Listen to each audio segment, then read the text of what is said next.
Anda masih bergabung bersama kami di Madiyaman Mambau Salihin FM.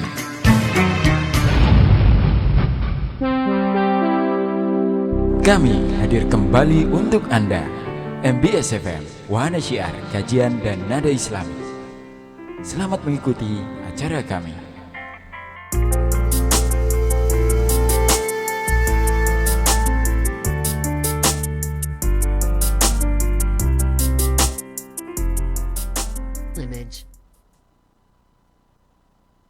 Assalamualaikum warahmatullahi wabarakatuh. Alhamdulillahirabbil alamin. Allahumma shalli ala sayyidina Muhammad wa ala ali sayyidina Muhammad. Rabbi shrahli sadri wa yassirli amri wahlul 'uqdatam min lisani yafqahu qawli, amma ba'du. Alhamdulillah adik-adik, kita berjumpa lagi hari ini bersama Kak Atin dari PPMI Gresik. Bagaimana kabarnya adik-adik hari ini? Alhamdulillah, luar biasa, Allahu Akbar. Semoga selalu dalam kesehatan, perlindungan Allah dan juga kebahagiaan. Amin. Nah adik-adik, hari ini Kak Atin mau berkisah. Sebelum Kak Atin melanjutkan kisah, Kak Atin mau mengulas kisah yang kemarin, yaitu tentang Rasulullah belajar bertani. Melalui pertanian tersebut, dengan izin Allah, dapat mensejahterakan kehidupan kaum muslimin, sahabat muhajirin, dan juga sahabat ansor. Hasil panen pun semakin melimpah adik-adik, dan bisa masuk ke dalam pasar-pasar yang ada di Madinah. Semakin sejahtera kehidupan kaum muslimin. Namun ada yang tidak suka dengan perubahan tersebut. Siapa yang tidak suka? Nah, kali ini Kak Atin mau berkisah tentang itu. Judulnya adalah Orang Yahudi Khawatir. Iya adik-adik, yang tidak suka dengan perubahan tersebut adalah orang-orang Yahudi. Karena ternyata Nabi yang diutus bukan berasal dari bangsa Yahudi. Padahal sejak Rasulullah memasuki Madinah, perdagangan di pasar juga menguntungkan bagi kaum Yahudi. Tapi kaum Yahudi tidak terima. Apalagi Rasulullah menyarankan atau menyuruh untuk orang-orang kaya berbagi hartanya kepada orang miskin. Karena sesungguhnya sebagian harta orang kaya ada hak untuk orang miskin. Tentu saja orang Yahudi tidak mau. Nah, dakwah Rasul saat itu sangat sulit menembus kaum Yahudi. Karena itu tadi, kaum Yahudi tidak mau atau tidak menerima Nabi Muhammad sebagai nabi yang diutus. Karena bukan berasal dari Yahudi. Itulah yang diajarkan oleh leluhur mereka. Andai saja para pendeta atau para pemimpin Yahudi tidak menghalangi dakwah Rasul, insya Allah banyak kaum Yahudi yang akan memeluk Islam. Namun karena dakwah Rasul dihalangi, yang memeluk Islam saat itu hanya sedikit adik-adik. Dan di antara sedikit orang yang memeluk Islam tersebut, ada seorang pendeta Yahudi yang bernama Abdullah bin Salam. Abdullah bin Salam rela memeluk Islam dan juga mengajak keluarganya untuk masuk ke dalam Islam pula. Apakah keluarganya mau? Alhamdulillah adik-adik, keluarga Abdullah bin Salam mau memeluk Islam. Tapi Abdullah bin Salam masih merahasiakan keislamannya dari kaum-kaum atau dari teman-teman Yahudinya. Karena beliau khawatir akan mendapatkan ejekan, akan mendapatkan hinaan, karena mengetahui Abdullah bin Salam yang seorang pendeta Yahudi telah memeluk Islam. Dalam kekhawatiran tersebut, Abdullah bin Salam menemui Rasulullah. Beliau berkata kepada Rasul, "Wahai Rasul, sesungguhnya aku takut. Aku khawatir, Rasul. Orang-orang Yahudi akan menghinaku, akan mengejek aku, karena aku telah memeluk Islam." Kemudian Abdullah bin Salam meminta bantuan kepada Rasul. "Ya Rasul, jika engkau berkenan, bantulah aku bertanya kepada orang-orang Yahudi bagaimana pendapat mereka tentang diriku." Dan setelah itu Rasulullah pun membantu Abdullah bin Salam untuk bertanya kepada orang-orang Yahudi. Ketika mendengar pertanyaan itu, orang-orang Yahudi menjawab tentang hal yang baik-baik mengenai Abdullah bin Salam. Ternyata Abdullah bin Salam itu terkenal baik orangnya di kalangan Yahudi. Orang Yahudi pun menjawab pertanyaan Rasul. "Sesungguhnya Abdullah bin Salam adalah pendeta kami, adalah pemimpin kami. Dia juga cerdik pandai kami." Begitulah jawaban dari orang-orang Yahudi tentang Abdullah bin Salam. Mendengar jawaban tersebut, Abdullah bin Salam pun keluar, adik-adik. Yang awalnya bersembunyi karena takut akan dihina, kemudian setelah mendengar hal-hal yang baik tentang dirinya dari orang-orang Yahudi, beliau berani keluar. Berani mengatakan keislamannya, sudah tidak merahasiakannya lagi. Abdullah bin Salam pun berkata kepada orang-orang Yahudi, "Wahai orang-orang Yahudi, jika memang kalian menganggapku adalah sebagai pemimpin, sebagai pendeta, dan juga sebagai cerdik pandai kalian, maka ikutlah denganku. Sesungguhnya aku sudah memeluk Islam, dan agama yang dibawa Rasul adalah agama yang benar." Abdullah bin Salam mengajak orang-orang Yahudi untuk mengikuti beliau masuk ke dalam Islam. Tapi apa yang terjadi? Orang-orang Yahudi semuanya terdiam. Mereka mencerna apa yang diucapkan oleh Abdullah bin Salam.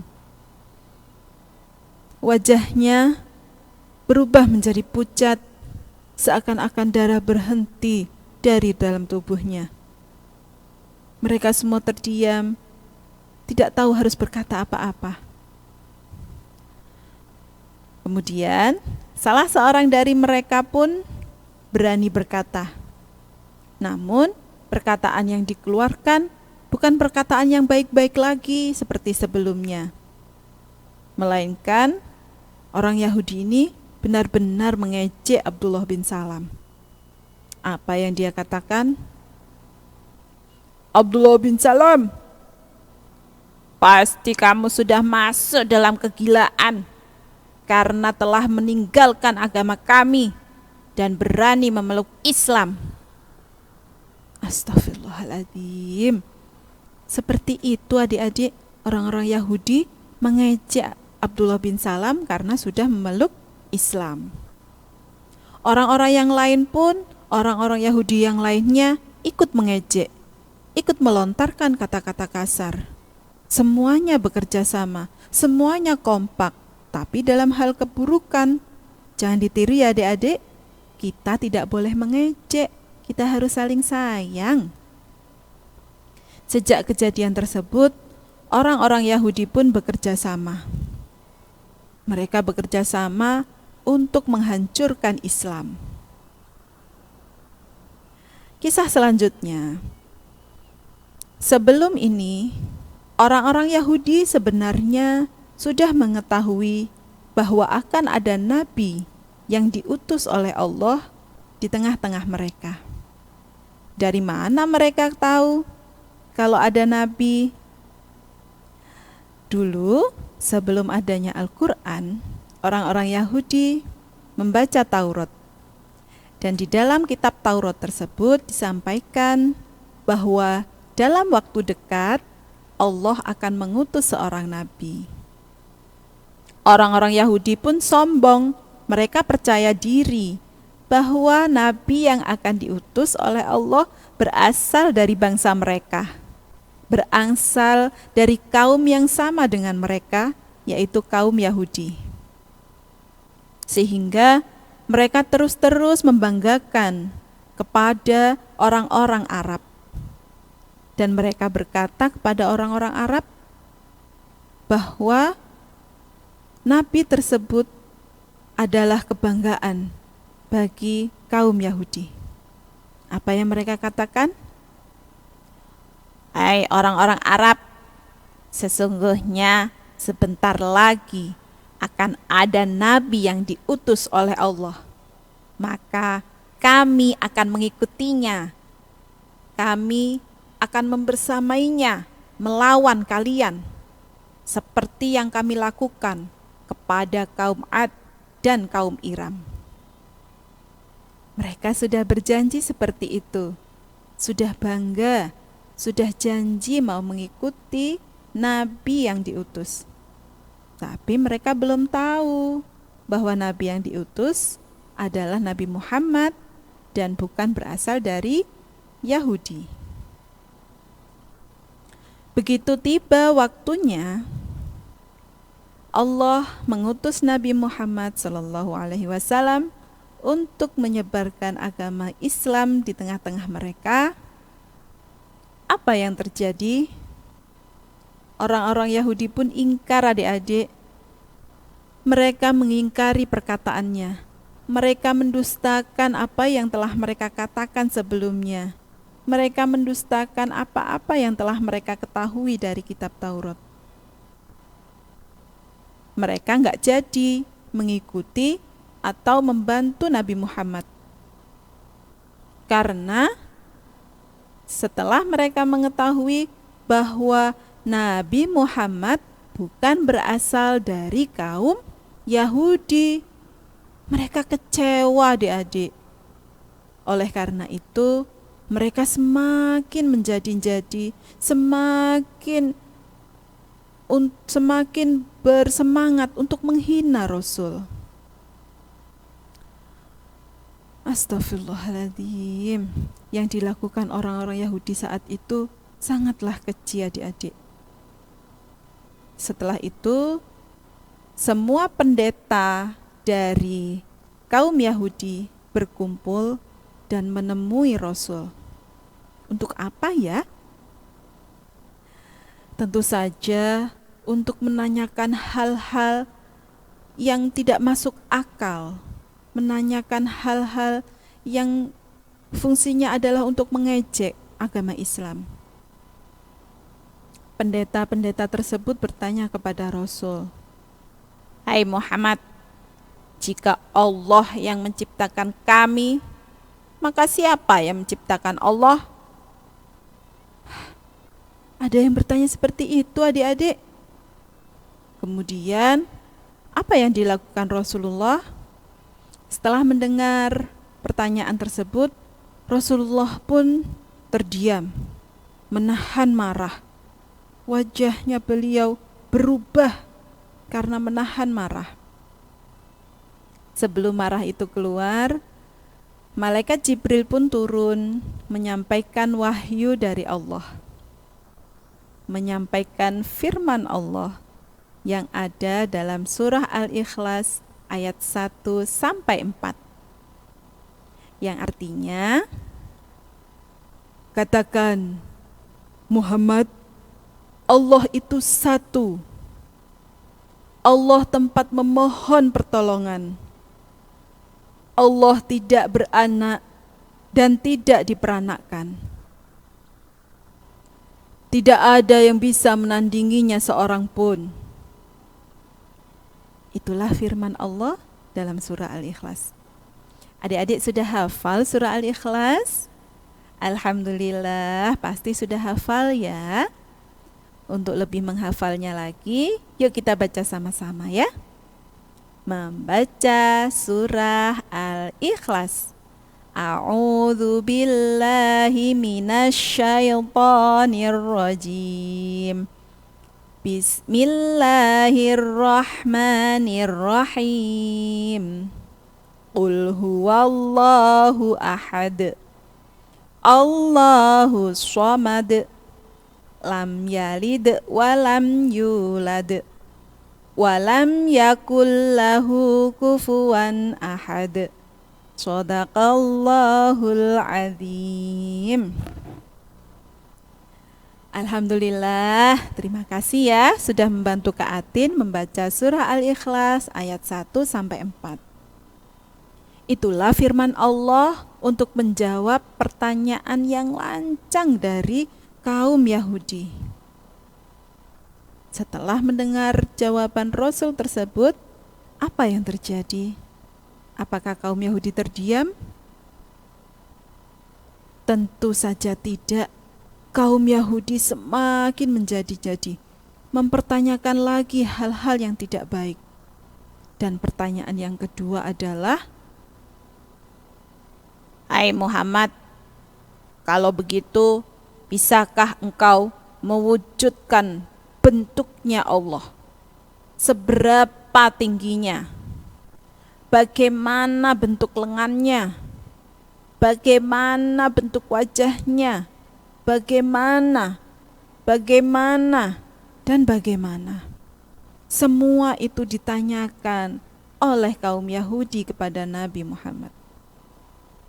Mendengar perkataan yang kedua tersebut, Nabi Muhammad menjadi lebih marah daripada yang pertama tadi, karena ini sudah tidak baik.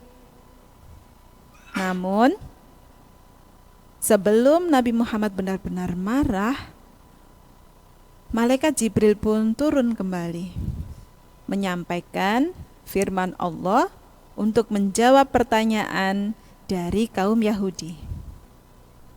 Firman Allah ini terdapat dalam surah Az-Zumar ayat 67, yang artinya, "Dan mereka itulah tidak menghargai Allah dengan sebaik-baiknya penghargaan.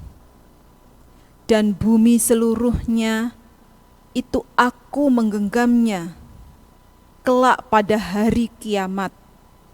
Dan langit-langit semuanya terlipat dalam tangan kanannya. Maha suci Allah dan maha tinggi dari apa-apa yang mereka sekutukan ini." Nah, begitulah adik-adik firman dari Allah untuk menjawab pertanyaan dari orang-orang Yahudi. Kemudian, apa reaksi orang-orang Yahudi? Simpan rasa penasaran adik-adik, karena kisah ini akan berlanjut di kemudian hari dengan kakak-kakak PPMI yang lainnya. Alhamdulillah, sebelum Kak Atin tutup, Kak Atin mau kasih hikmah dari kisah yang Kak Atin sampaikan, yaitu bahwa jika kehendak Allah berbeda dengan keinginan kita, maka tugas kita adalah tetap menerimanya dengan ikhlas. Tidak boleh kecewa, tidak boleh marah, harus ikhlas menerimanya. Tetap terus berdoa dan berikhtiar. Bisa ya adik-adik? Oke, alhamdulillah. Kak Atin mohon maaf jika ada kesalahan dalam kisah ini. Insya Allah kita berjumpa lagi di lain waktu dalam keadaan yang selalu sehat dan semangat. Akhir kata, wassalamualaikum warahmatullahi wabarakatuh.